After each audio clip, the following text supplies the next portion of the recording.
Good evening, brothers and sisters. I am Vladimir, and I am the founder of the Blue Lotus Meditation and Mindfulness Center here in beautiful Brainerd, Minnesota, which is in central Minnesota, about 2 hours north of Minneapolis, if you are familiar with that area. I am absolutely delighted to have you join us this evening for our wonderful guided meditation and Dharma talk. We conduct these live streams bi-weekly, so every 2 weeks. So today is August 21st, 2023. It's a little after 6 p.m. where we are in the central time zone. Tonight's topic is drop the drama and pick up the Dharma. Very often, in a little expansion on that, is very often in our daily lives, we see a lot of drama going on, unnecessary arguments or disagreements, and certainly bad behavior that can often follow as a result of these interactions. And that is not what we are trying to achieve in our mindfulness practice or in even our Dharma hearts and our Dharma practice. And so to kind of strengthen that resolve that we have to that liberation that the Dharma offers us is right speech. And that will take us to our guided meditation for this evening. And then after that, we will continue with our Dharma talk on dropping the drama, right? That's very important. And picking up the Dharma, which is absolutely vital for the nurturing society that we are all really striving for, right? Sometimes we get a little lost. But that's why we have the Dharma. It's an excellent vehicle for that. Let's go ahead and let's begin by taking a moment to get into that comfortable position and allowing your body to settle in.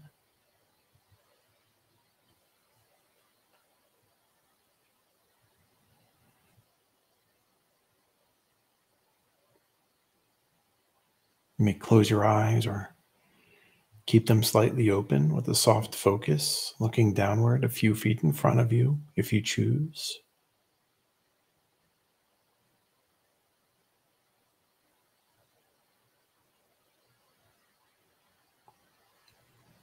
Breathe in.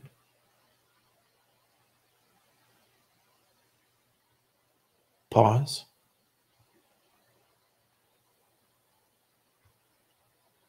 And breathe out.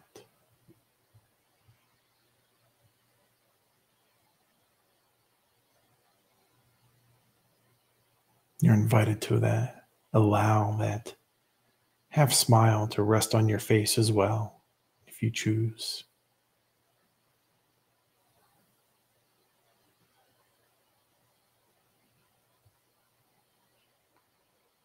Allow your spine to lift and your shoulders to soften.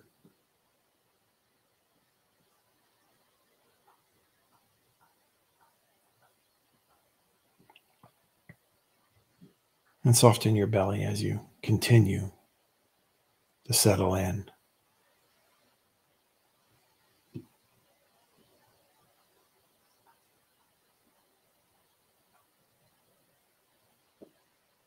Breathe in. Pause. And breathe out.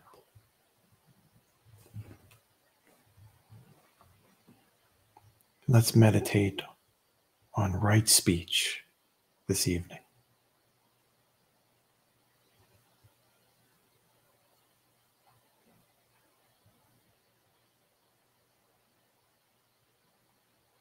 Right speech is one of the steps on the Noble Eightfold Path and is essential for maintaining virtue.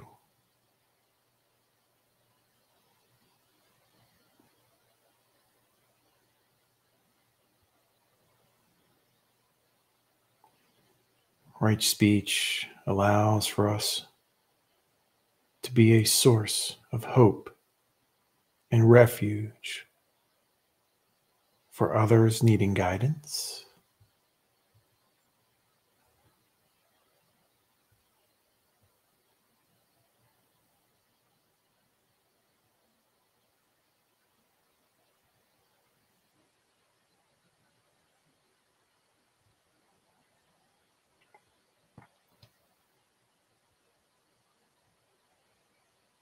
And there are 4 qualities of right speech which we all need to foster and develop.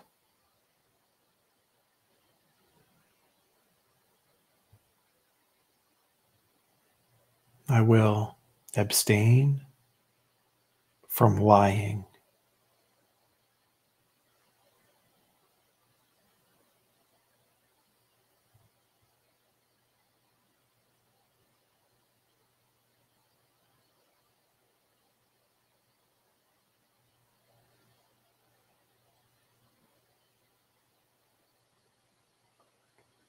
I will abstain from divisive speech.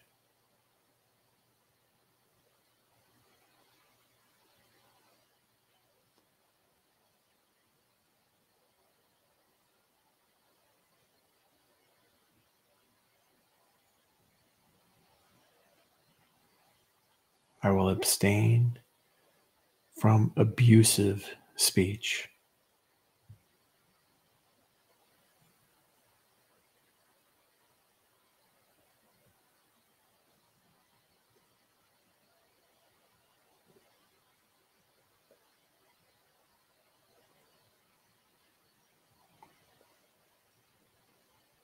I will abstain from idle chatter and gossip.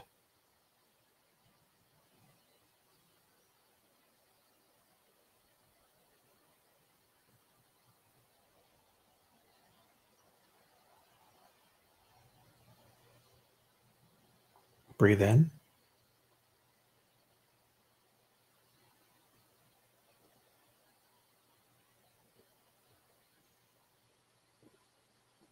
Pause.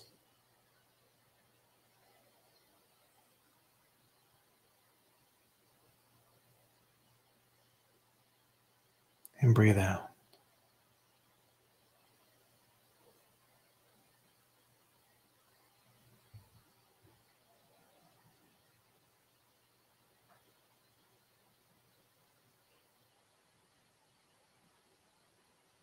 I will speak only the speech that neither torments self nor does harm to others.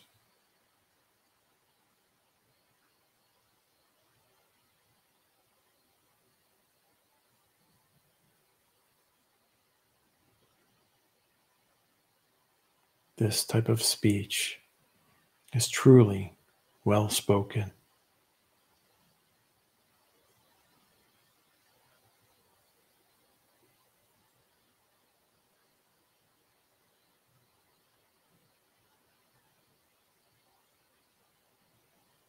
I will speak only endearing speech, speech that is welcome.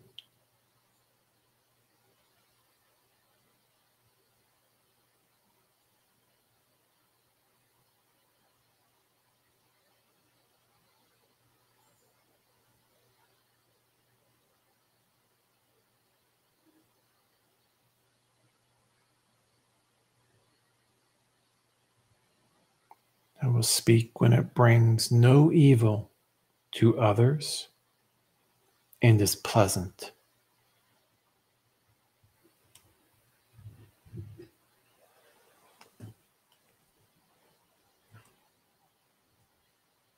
And these are the qualities of right speech.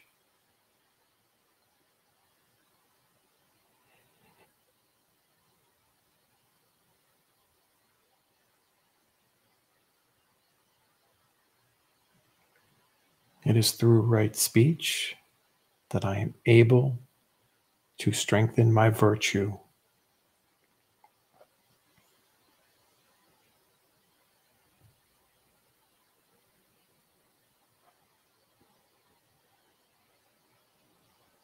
It is through right speech that I am able to walk the path of liberation towards the cessation of suffering towards myself and others.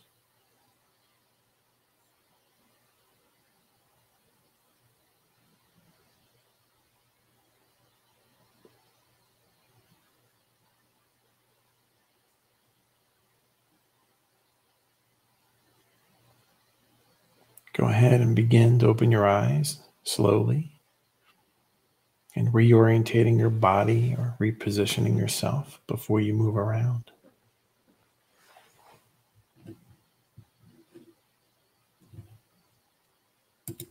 Wonderful. Very good.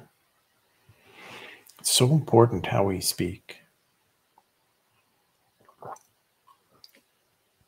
Our words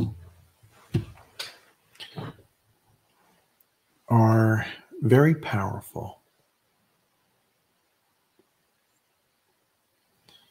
Although we are always responsible for our feelings when somebody else speaks, that is something that we are used to as mindfulness practitioners. And so our words can be powerful in that they can elicit an emotional response towards others when we do speak. So it's very important that we choose our words mindfully and that are uplifting and nurturing and not divisive, not uncivil. That is how we, as mindfulness practitioners and followers of the Dharma, and nurturing our own Dharma heart, that is how we nurture our own virtue. And I remember growing up when I was in middle school, so roughly between the ages of 12 or 13 to 14 or so, something like that. There was always a group of kids that would always have something to say about someone or something. Right? No matter how trivia or trivial those comments were, right? There was always something that they felt was necessary to express. And sometimes others would be able to hear those comments, right? And sometimes upon hearing those comments, a response would happen. Typically unflattering, right? Not a peaceful response would ensue. And so as you can imagine, drama was the result.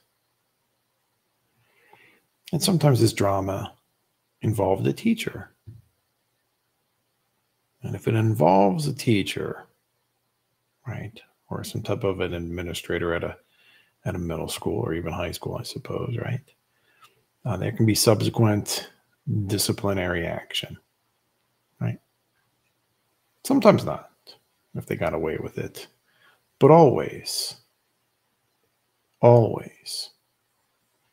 someone's feelings got hurt. And so that wouldn't be right speech, right? And as adults, I still see this behavior that some of these people now still continue to act upon. And even as adults, in their social media posts, I can still see that. And when I see that, it kind of lets me know that they are still unsatisfied. People who are unsatisfied tend to try to find fault or something to pick on with others. Right? If we have joy in our heart, Doesn't matter how somebody else dresses or however or whomever someone else loves someone else. Right? When we are satisfied with ourselves, have joy in our own hearts, we don't have time to berate or degrade or hurt others. Anyway, I'm sure this story has repeated itself, varying people across many different countries and times. I'm sure that you have experienced it and witnessed it, and maybe have even been the butt of those comments at one point in your lifetime. And so the dissatisfaction in one's life manifests itself, right, throughout your lifetime. If you're unhappy as a youngster, don't have the necessary skills or the mindfulness to bring about that joy in your life, it's going to perpetuate throughout your life. So it's a cycle that only that individual can break.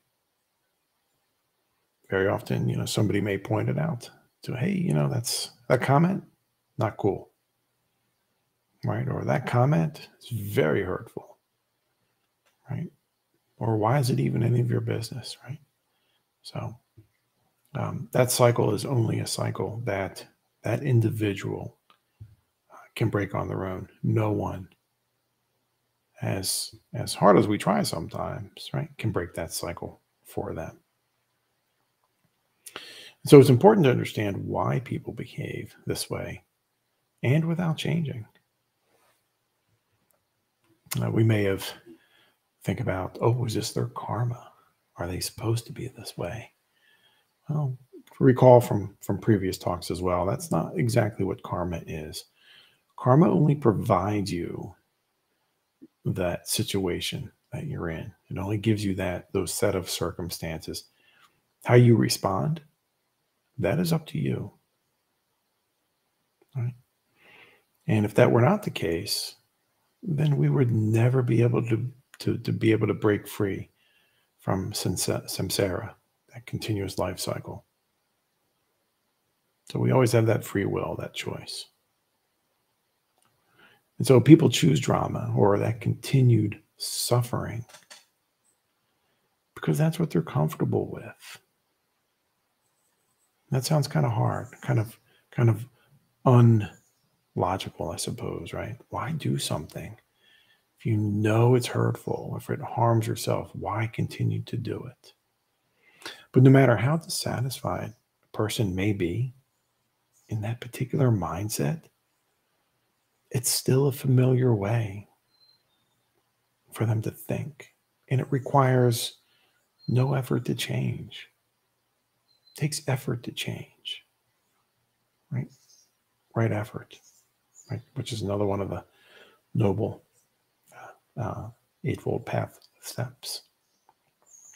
So they are happy to some degree, right? In their own suffering, right? In that limited sort of comprehension of what happy is, right? Happy is not probably the best word. It's probably more like maybe comfortable. People are always comfortable where they are, right? Say they want to change. We may even say it ourselves. Oh, I really want to change this habit about me. But sometimes making that change is hard. So causing drama to others is their attachment, right? That's that second noble truth. The cause of suffering is attachment. And it perpetuates suffering for the others who may be on the receiving end, but it also perpetuates that individual's own suffering. And in some sense, we can consider the wanting to cause others suffering a mental illness in some degree. But nonetheless, it is certainly a form of disillusionment. Right? If we think about it really open-heartedly. No person who is well balanced and having abundance of joy in their life, or who's well balanced, wants to cause suffering to another person.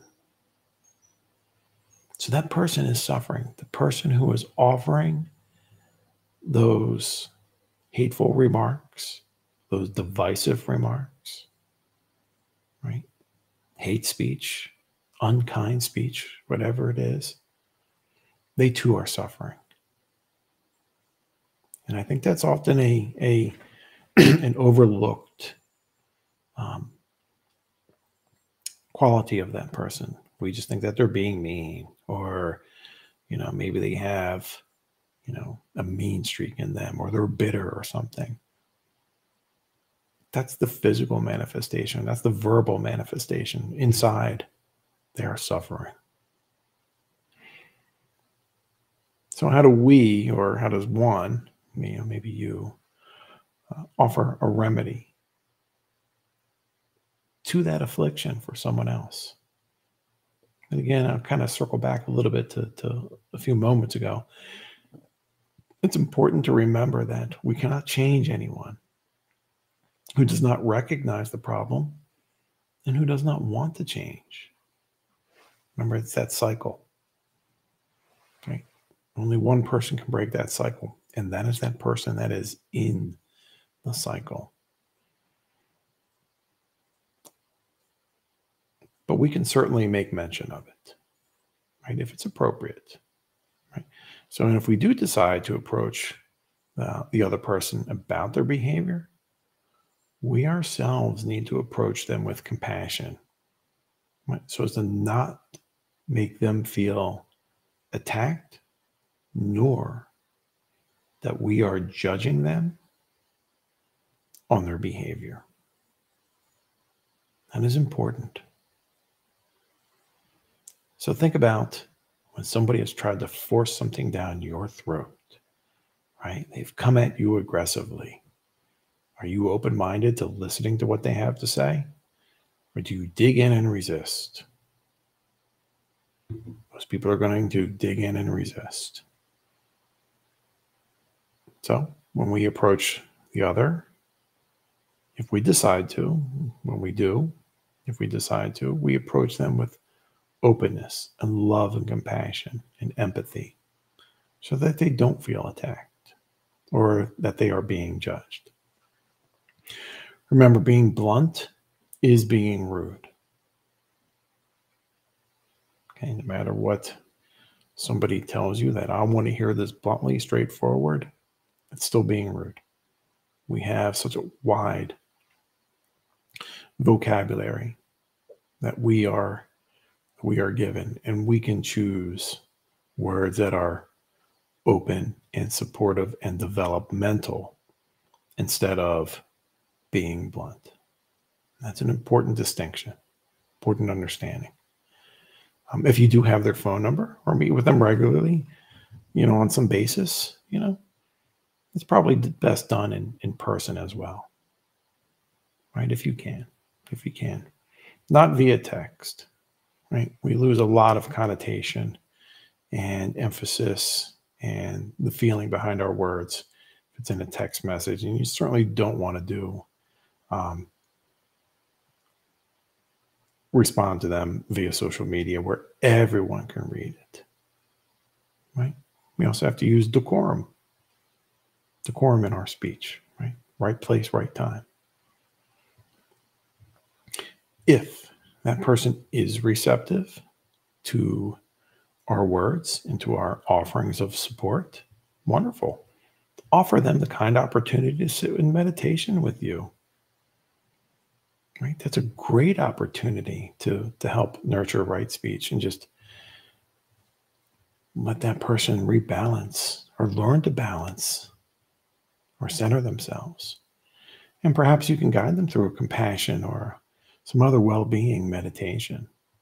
Compassion, empathy, loving kindness, openness, non-judgment. Many wonderful, wonderful meditations that you perhaps would be able to share with them and guide them Remember, right speech, right? In that meditation, right? We can offer someone refuge in ourselves sometimes. If they are not receptive, that's okay too. Right? Sometimes even just a mention of their hurtful behavior or speech is enough to get someone thinking. Right? Sometimes it takes somebody maybe a few days to marinate on a comment, right, or a behavior change. People don't like to be confronted, even sometimes in an open way. But nonetheless, you planted that seed, right? It's a kind seed in them, right? And maybe it blossoms. And so from there, you simply offer them additional loving kindness, right? Again, we don't challenge or become argumentative or divisive or hurtful in our own speech towards someone else. More common situation, or maybe something that certainly occurs if it's someone that we don't know at all. Honestly, it's just all the best to just kind of leave it alone. If it's a social media post that you follow, just unfollow it. It's not necessary for us to